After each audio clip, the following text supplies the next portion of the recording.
Welcome everyone to our second Shafter Vegetative Barriers Subcommittee meeting. And I just wanted to welcome everyone to our meeting. We've got a full agenda and we've got a couple members from our CSC here. So excited to see everyone. I believe everyone knows most of us here, but you know what, let me go ahead, since this is just our second meeting, have us do a quick round of introductions. My name is Zong Song and I'm with the Valley Air District, and let me kick it off to David. Good afternoon, everyone. My name is David Lopez. I'm a supervising air quality specialist in our grants department, and I will then kick it over to C-Town. Sorry, couldn't find my mute button. Good afternoon, everyone. My name is C-Town and I'm the air quality specialist here, working with David alongside David and Kat with the RFP. Oh, and I will kick it over to Marisela. Hi, Marisela Velasquez, Outreach Communications Supervisor with the Valley Air District, and I'll kick it off to Eric. Hi, good afternoon, everybody. My name is Eric Salas. I'm also an air quality specialist. I'm in the AB 617 department. I'll go ahead and pass it to, I see Aaron put his screen on.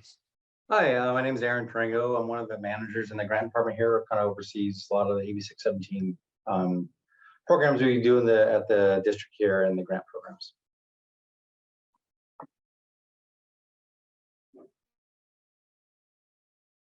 And let's go ahead and kick it off to Michelle.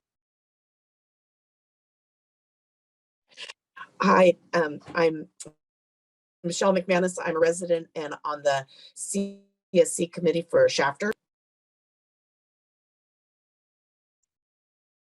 Bianca, would you like to introduce yourself? Hello, good afternoon. This is Bianca from CRPE. Linda? Hi, this is Linda. I'm a resident here in Shafter on the steering committee. Thank you. And then I see Angie. Hi, I'm Angie Nelson, also a resident of Shafter and on the steering committee for Shafter. And then I just saw someone log in with CRPE. I'm not sure if this is someone different or. Oh. Hi, this is Gustavo Aguirre with CRP. Welcome. Did we get everyone? I hope we got everyone. If not, raise your hand. Awesome. Okay, let's go ahead and get, oh, and then we also have Vanessa from Harder. She just popped in too. Let me. Hi, everyone. Thanks for allowing me to be here. Thank you. I'm going to share on the screen real quick our agenda for this afternoon. Can everyone see the agenda? Awesome. Okay, so it should be both English and Spanish on the screen. And basically, we're going to go ahead and start. And the main item for today's meeting will be to review key items for the upcoming RFP and to review it and discuss the proposed requirements and process. And so the agenda is also on our meeting website, so you can also access it there, and I will drop it in our chat here in a few minutes. Any questions before we get started?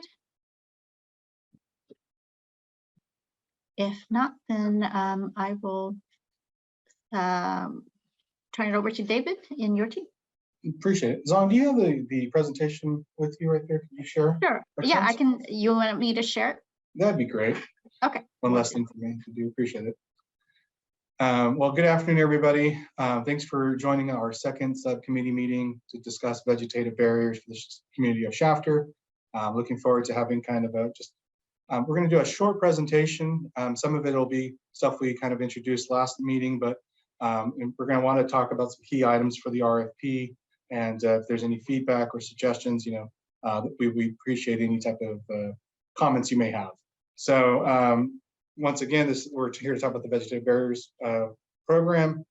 We've done we've done some initial work and received some feedback, and just kind of a little general information about vegetative barriers. This program is a community identified program. It's something that the Shafter community has been wanting to invest in, and we're excited to bring these types of programs to the community.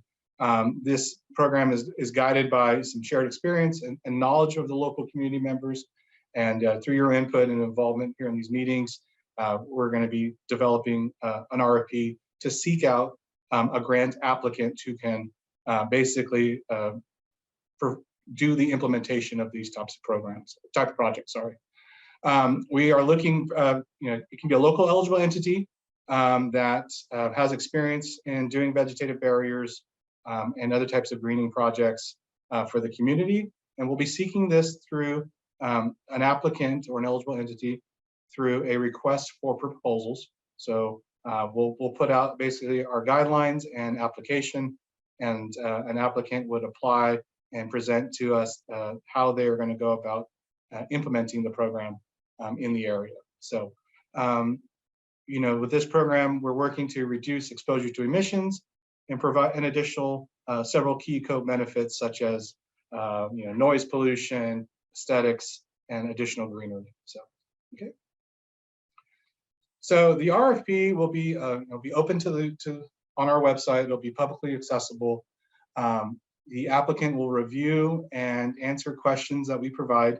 Most of these questions will be items such as the types of trees that they'll be planting, any locations that they might have identified as potential project sites, obviously the budget, how much will it be costing in terms of materials and equipment, and any type of administrative costs to implement the program, any outreach materials.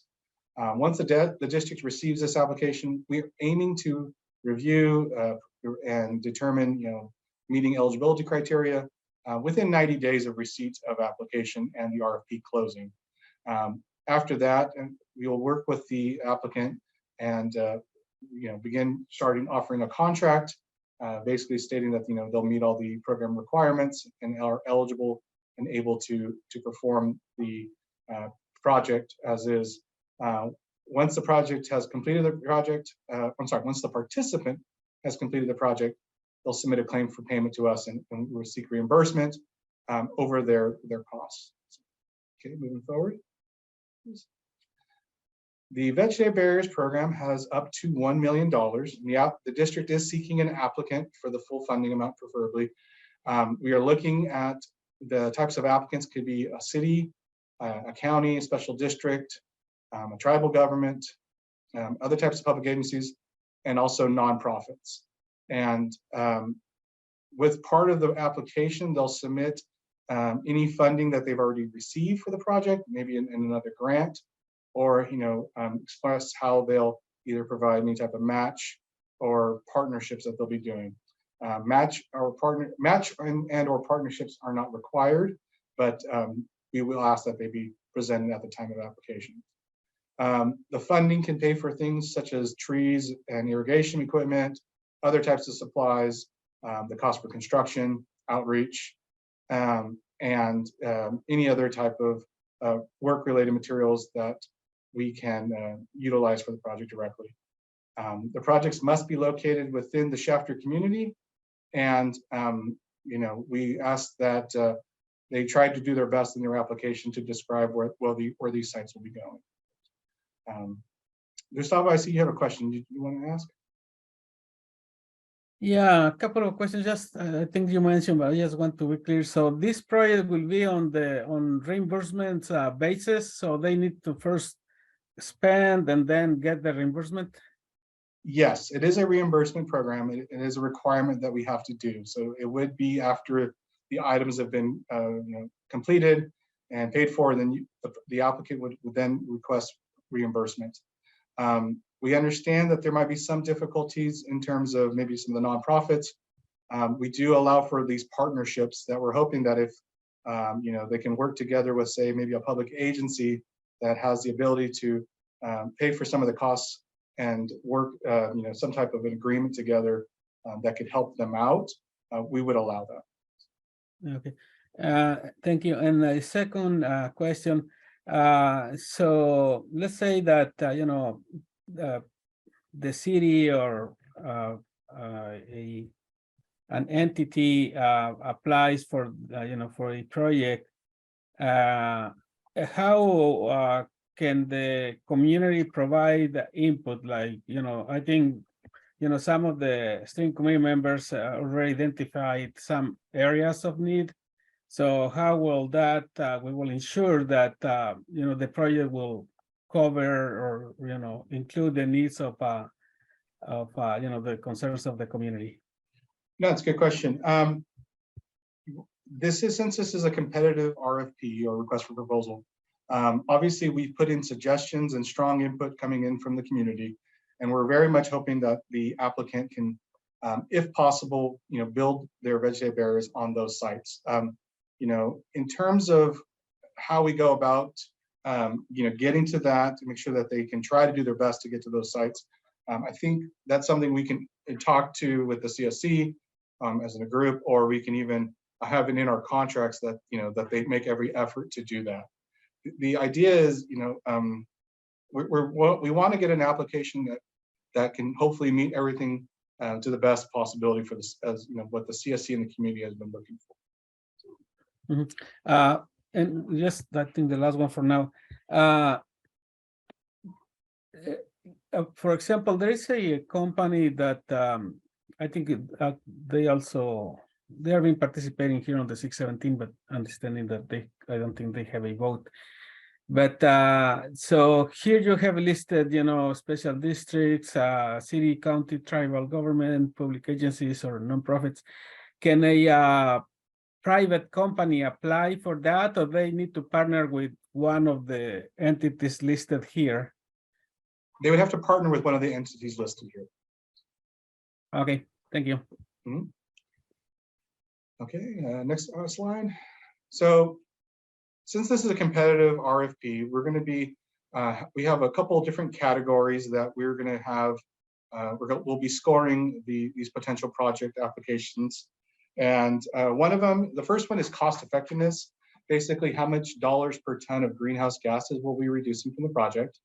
The next one will be exposure benefits, which is basically the proximity to sensitive populations, and buildings to reduce energy costs, and if these projects provide any shade to sidewalks and other areas suggested by the CSC.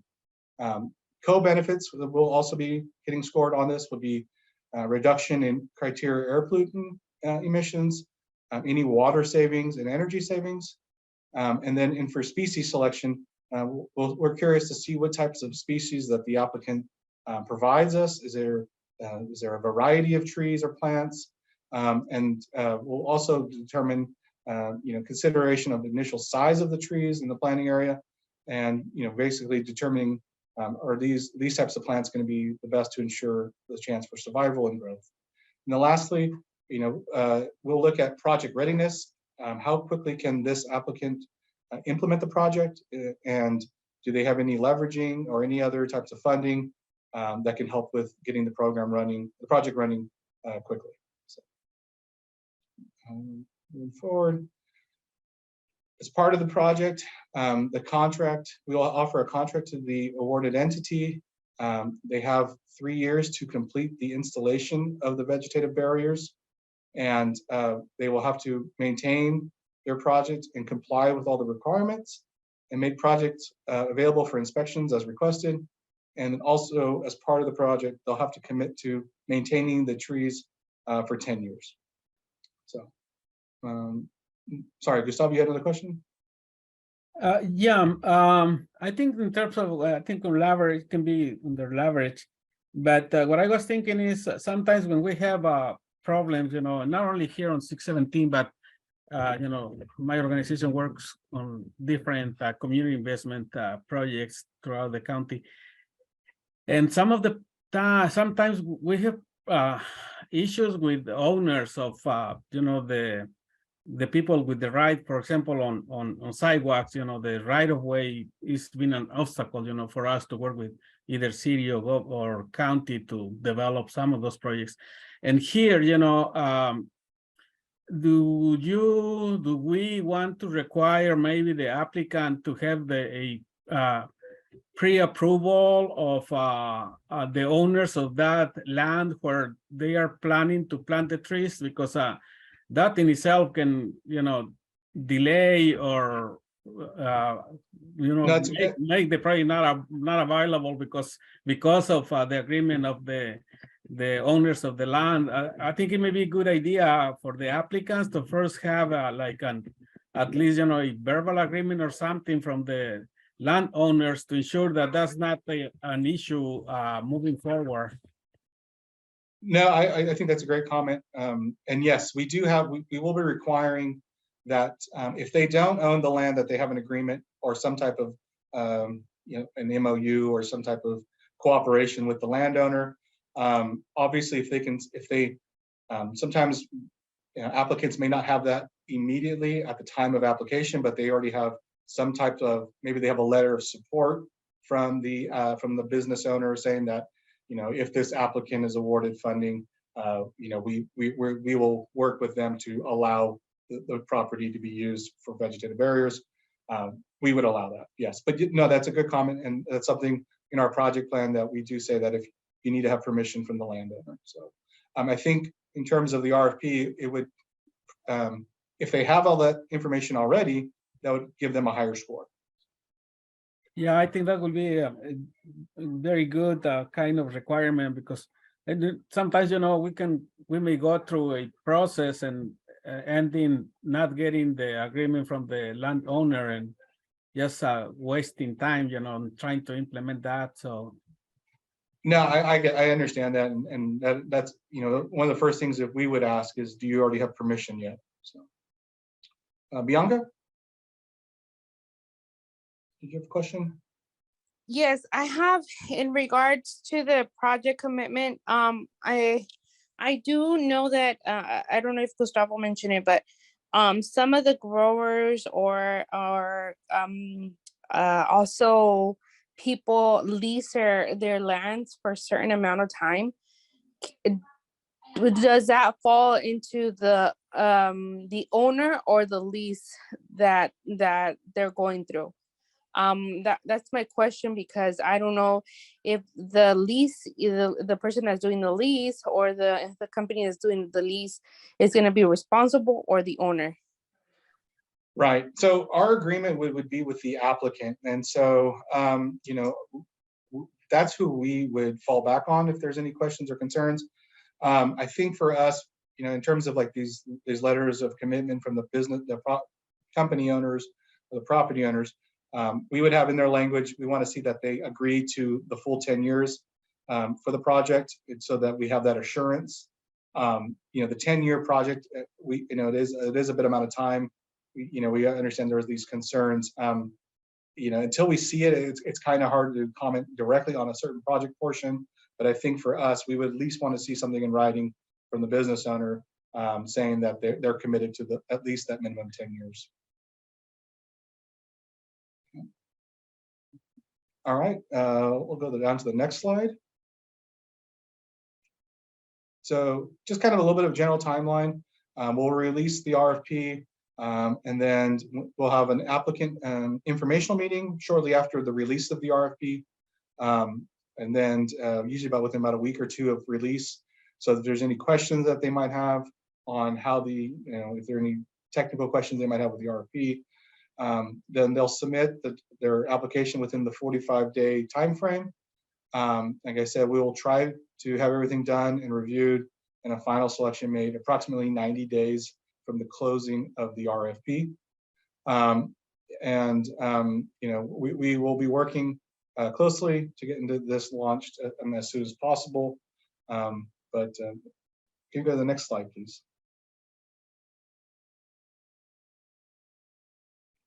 I guess before I open up on the location ideas, Lorraine, I saw you had a question.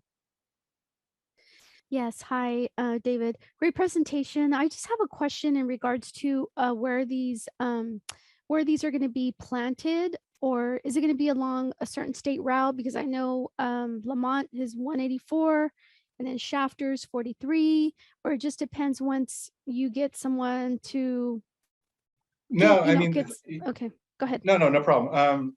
We have taken suggested sites from the community that, you know, they're hoping to have these vegetative barriers placed in certain spots. There's a link here that you can, and it's interactive, and Lorena, if you or your agency want to comment on it. Oh, okay. Feel The free. mapping tool right here? Yes, Okay. but as for in the application packet, you know, if an applicant has certain sites they picked out because of accessibility, you know, maybe they own the site or whatever, that may not, just because it's not listed in the location ideas yet, I'm sorry, listed on the map, it doesn't refrain. You know, we would be happy to see that. Obviously, you know, the community has given their feedback on where they would like the trees to go. But you know, obviously, if the applicant has also some maybe an additional sites that they could plant, we would accept that as well. Okay, thank you. I will look at the mapping tool as well, Sure, no problem. just because if it's on the state route, you know, we're gonna have to review it as well. No, and that's, you know, we're happy to talk to you about it. You know, if there's any sites that, but obviously, and that's kind of what we're kind of curious to see in terms of the applicant, how True, much okay. how much clearance do they have yet, or authority to, you know, to build on a certain site. So Okay. so as we were kind of mentioning, we do have this mapping tool, and we're constantly, thanks, Azon, if you want to open it, that'd be great. You know, it's pretty interactive. We've taken all the comments already that we received from the community. It's a real just kind of, you drop and you put a little comment there. So here's what we have so far. So if an interested applicant is looking for potential sites that have gotten feedback from the community, we have this map that they can reflect on and utilize. You know, we're looking for more if there's any other additional sites or comments that want to be provided. If in their application, the applicant can describe how they utilize this tool, that would also be very much appreciated, because then we understand that the community's feedback and comments have also been taken into account. And we understand there may be more sites other than that's presently listed, but you know, it's a great tool to have, and it gives us direct feedback from the community itself. So I think that was pretty much the questions I had, or comments, kind of general presentation. Was there any other thoughts in terms of the RFP? You know, I think for us, here's my contact information. And Linda, you had a question? I just had a question on that map you just had. Some of the trees are urban green. They look like they were in the middle of town. Is that correct? I think so. You know, and that could just be, you know, people putting them there. Yeah. So is this over here by off of, I thought that the urban greening was more, or sorry, the vegetative barrier was to protect more of the dust coming out of the farmland. So I didn't understand why some of these trees are right in the middle of town. I understand the one at Beach, because at State there's a lot of drift that comes to those homes at the south of State Street. But I just was curious about some of these other marked locations that aren't by any orchards. So that one's okay, but do you see where these other ones by parks? I just, because Mantle Park, if that's what that is, that has like the best amount of trees at any park in Shafter.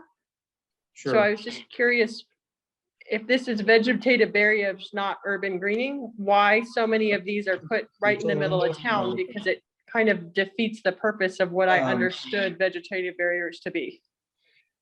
Vegetative barriers, yes, they tend to be around high traffic areas or areas of large dust control. You know, these might be more in terms of, they thought this might be a good location. These are from the community members, so I'm not exactly sure you know, what their initial thoughts were in terms of location, but you know, we could always utilize this too for urban greening. So I think for some of these projects, they're looking maybe potentially for trees just in general. So, but the other question I had is the ask of the person submitting for the RFP that they need to take care of the trees for 10 years. Mhm. If it's a government agency or a county partnering, I mean, does that, is there any way to lessen that? That just seems like a big ask for 10 years.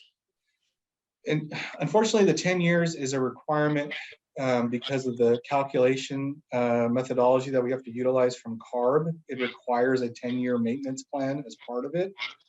This has come up before, so but what we're looking for is, you know, if obviously if there's public agencies who if they're able to, you know, agree to it, then and they have that kind of established maintenance programs or something. But if it's maybe we'll say if a nonprofit applies or so, if they have a partnership with the landowner, or if it's on public property, you know, maybe the local agency can help partner with that nonprofit as part of the project. And sorry, I just have one more item, is we had gotten the approval for the sidewalks bike lane at 43. Yep. From Shafter to Wasco. So I don't know what the project timeline is on that, but you know, that was one of the things I always brought up, which I thought was the purpose of 617, is those windows and homes and air conditioners are literally 20 feet off a 4-lane highway. Mm-hmm. Is there a possibility of using this money, quote, urban greening, to help barricade some of those homes so they don't have all the car emissions and noise? But being that there's two projects going simultaneously, can we even put that in the RFP to ask? I would say yes. If they're separate projects, obviously they're going to be potentially the same applicant or maybe different. I would think that would be okay. In my opinion, if it's if they're sort of separate, then they could be part of the vegetative barriers RFP application. Okay, so it could be included. I don't know what the timeline is for that. I think it was approved. I just don't know how long that will take, because I think it's a Caltrans right away on 43, not the cities. Yeah, correct. 43 would be Caltrans right of way. Okay, so how would we work all this out, Lorena, to have this vegetative barrier or some type of protection for those homes just north of Apple Market all the way up to almost Fresno? The thing is this is still would be, they would need to apply, right? Someone needs to apply for this and it has to get approved. And then we would have to look at the maps, you know, the diagrams, where these are going to be planted, what type of plant it's going to be. We'd have to send it to our engineer, our landscape architect as well. We'd also would probably send it to environmental to make sure that that whatever trees or plants are going to be planted out there are environmentally safe. I suppose, you know, I'm not too sure, but and then if it's along the highway, we'd have to get a encroachment permit as well. So yeah. Okay, and then when we're doing the work for the sidewalks and bike lane infrastructure, since that's going to need to go through you too, Lorena, I mean, that's a separate item for AB 617 that was approved. And I don't know if there's anyone from the county on here to help me out with this, but well, I guess we could have a conversation offline on if we've got that project going with the 617 money and then vegetative barrier. I just want to make sure that whoever's doing that, everyone's talking to make sure that we can get some protection for those residents that are over there. Yeah, but you know, maybe we can have a meeting this week with, do you know who you're talking to in the county, or is there someone in the county? I believe it's actually through the city. So okay. Yeah, I know it's part of the city's project. But yeah, I'd be happy to talk offline about it. Yeah, we can set up something after this or this week. Great. Okay, thank you so much. Sure. In terms of the RFP, you know, obviously I'm sorry, Gustavo, you had a question.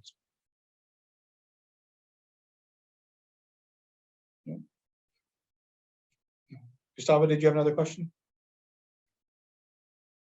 No? Okay. So yeah, so like I said, the goal of this RFP is basically to have the applicant apply, present to us their best project, or it doesn't have to be just one location; it could be multiple locations. But we're definitely looking for somebody who has experience in this, who if they obviously are familiar with the area, then that's really a real strong benefit. But we think that there's some great opportunities, and we're happy to talk about it since we haven't opened up the RFP yet. So if there is potential applicants that the CSC members know, or the public agencies might know, we'll be happy to talk about kind of the process itself, but any potential concerns. Our project plan, I think right now it's under urban greening, but we do have some information regarding vegetative barriers that we can share with any potential applicants right now. But yes, we're really looking forward to seeing some potential applicants come through. So yeah, I'm sorry, I was struggling to open my mic. Can I say my comments? Yeah, sure. Go ahead, Gustavo. I think following up on comments on some points within the city. I think moving forward, it may be good maybe to have 2 different maps, one for the barriers and the other one just for the general greening. So I think it's less confusing for everybody. So that will be good, moving forward, because my understanding, at least from the community members that we are been working with, I think for the the green barriers, I think most, if not all, of the sites that they suggested are on the edge of the city, not within the city. I think within the city will be for just regular, putting more trees. So that's my comment. The other one is, I think the 10-year commitment, I understand, the commitment of a lot of years, but I think for the community, we need to see that commitment because, we want to see it, protecting the community for many years. And my understanding is also that, if it's a city or government entity, I think they can include the potential expense that they will need, or monies that they will need to cover, the keeping up of for those 10 years, right? No, I think that's very true. And yes, the 10 years is the minimum, and obviously we're expecting and hoping that these projects will last longer than that. But yes, if the agencies have that, if they do apply, they present a maintenance plan, or how their potential costs and everything, that'd be great as part of their proposal. Thank you. Mm-hmm. Is there any other questions?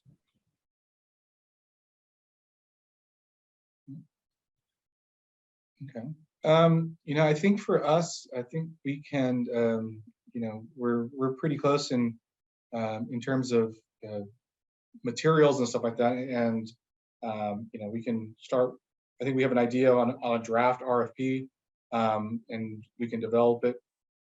But I think for us, we're just really looking forward to seeing and discussing with any potential applicants, any thoughts they might also have in terms of implementation, and if they have any questions in regards to our what requirements we have. But in terms of anything else, Zong, did you have anything else you wanted to share? Or no, that was really about it. Unless there's any other additional questions, then the last thing on our agenda is just really next steps and where we go from here. Okay. I would appreciate the feedback that we've received today, and I know staff here have been taking notes on it. I think for next steps for us, we can present a draft RFP to the group, and the group can see the requirements, the applicant, all the materials that is required for the applicant to submit. And then the group can provide any comments that they might have on the RFP, any concerns or anything like that. But I think in our next step, I think we could absolutely do that. So. And also just wanted to share that the link to share location suggestion is still live. And so you can always continue to provide your input on locations, and you can also view it in real time and see where other members have already put their dots and put their suggestions. Gustavo, I see your hand raised. I don't know if that was a new hand or an old hand. Did you have a question?